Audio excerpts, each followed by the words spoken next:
Se on 22, 18 astetta. Maanantai 13. päivä oisko. Ja noin. Tikkurilan asemalla Blues. Ainakin blues-fiilikset kun näkee tän hiekkalaatikon, missä on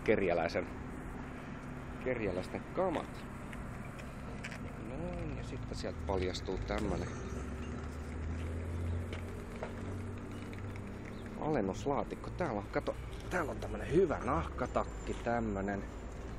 Kato, oikein hieno. Nää kannattaa tulla jumalat realisoimaan täältä. Hei. Avataan tästä näin. Tää on oikein Reflex Woman merkki ja koko on tommonen L. Kyllähän tämmöisellä jumalaa tämmösiähän pitää ihan mielellään, vaikka miehetkin, kun on tommonen noihin on nahkatakki. Sitten täällä löytyy talvitakki. Nämä on jumalat ihan iskemättömiä vielä. Tämähän on niinku suht hyväkuntoista tavaraa. No kyllähän UFF-laatikosta näitä löytyy. Tossa on tommonen kiva polo, vai mikäs tää nyt on tää tämmönen. Ja koko XL kannattaa tulla hakee. Hyvät tennarit. Kyllähän nää, kato kun kerjäläiset UFF-laatikosta näet penkoon, niin nehän löytää sieltä vaikka mitä. Joo, kato, on hyvät. Hei, mäpä otan ton sontikan itselleni. Hyvä sontikka aina tarvitaan.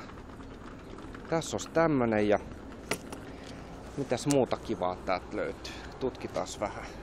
Hyi helvetti, tästä saa varmaan AIDSin, kun näet tunki. Olisi pitänyt ottaa semmoset kunnon hanskat mukaan. No mutta ei se mitään, katsotaan mitä muuta. Täällä on sitten tämmönen. Tää on esittelyssä sitten tää rinkka. No tätä tuolia tarvii. Mä oon nähnyt tän näillä jätkiltä, kun sä isket tän tähän näin. Niin sit tossa on kato hyvä kerjätä tolla, kun sä pistät sen noin. Aika näppärästi korjattu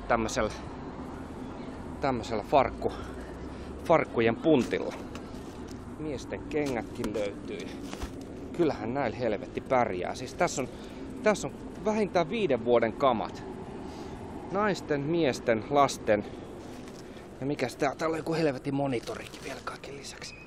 Kyllähän nää siis, ei mitään hätää. Eikö siitä vaan sit hei tiedoksi. Tänne näin vaan kerjäämään. Vaatteet löytyy Tikkurilan asemalta. Täältä näin.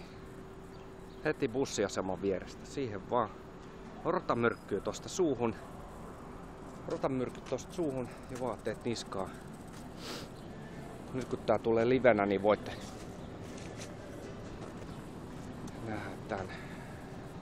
Siitä kamat mukaan ja tää on tässä odotustilan nurkalla. Siihen vaan. Tervetuloa Tikkurilaan. Mäpä jätän tän vittuisissani auki täällä. Ihmiset näkee minkälaista sotkua nää meidän turistit jättää tänne. Hyvää päivän jatkoa.